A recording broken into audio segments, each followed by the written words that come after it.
Hey everyone, I am Andre Smith, and this is Wrestling Artistry.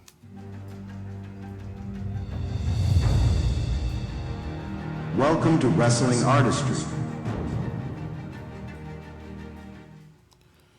All right, this is going to be my review of NXT from last night, and so here we go. The WWE NXT show started off with the inaugural NXT Women's North American Champion, Kelani Jordan, addressing the NXT fans. As she is doing this, Jada Parker comes out to ruin the celebration, talking trash. Meechin then comes out, and Parker and Meechin battle each other. So this leads to a match between the two, Meechin versus Jada Parker. Had a pretty decent match. At one point, Jada Parker, she had a chair, was about to attack Meechin with it, but Carl Anderson came out and took the chair away from her. And as she was arguing with Anderson, Meechin gets the win after a roll up. And of course, Parker is going to vow revenge after that.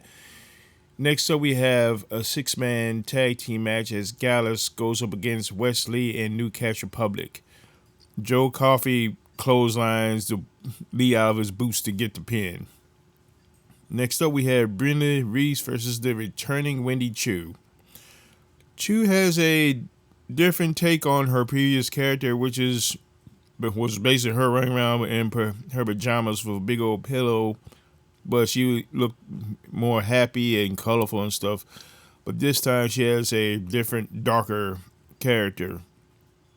Well, basically the same take, but just more on the dark side. She wins decisively over Reese with a sleeper submission. Next up, the undisputed WWE champion, the American Nightmare, Cody Rhodes, makes an appearance. Yesterday, it was 9 years ago that his father, the late great American Dream Dusty Rhodes, passed away.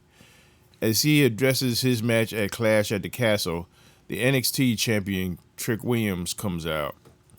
Rhodes informs Williams that per Ava, Ava gave him some authority that last night.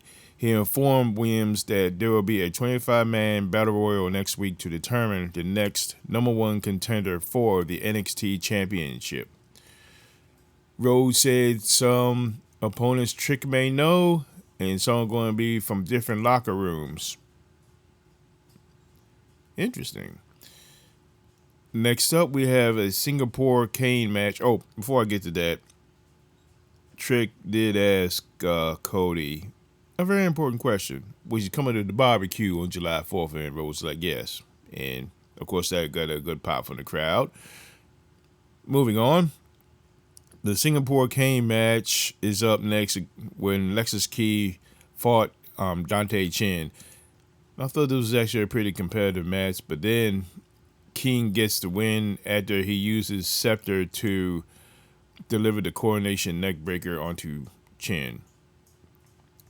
Next up, we have Tavon Heights against the returning Eddie Thorpe. Thorpe hits an Impaler DDT for the win, for a successful return back to NXT. Next up, we have Javon Evans versus Shawn Spears. Spears wins with the C4 after a pretty good match.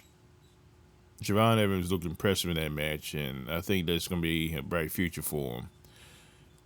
Nathan Frazier, one half of the NXT Tag Team Champions, has his eyes on the NXT Heritage Cup. NXT Women's Champion Roxanne Perez delivers the State of the Women's Division address, in which several women, including Lash Legend and Lola Vice, came out to make their case that they had the honor. But Lola Vice's case was interesting in which she said that she was on the same level as Perez and even helped her fight off some of the other women. Do not trust her, Perez. Do not trust her, because she was tag team. She was in a tag team with Shayna Baszler and ended up stretching it out. So I watch that woman if I were you. I think she's worried about that title, so I don't think she's worried too much about you. but I'm sure you already know about that. But anyway, that was it for NXT. I did hear some news earlier that the day before the previous NXT Battleground event, Sexy Red, who was the host of Battleground, was arrested after an altercation at the airport. The last report I heard was that this was not going to affect her relationship with WWE and was going to be used in the future. So, something to keep an eye on. Anyway, this is it for this edition of the Wrestling Artistry podcast. And until then, fans, so long for now.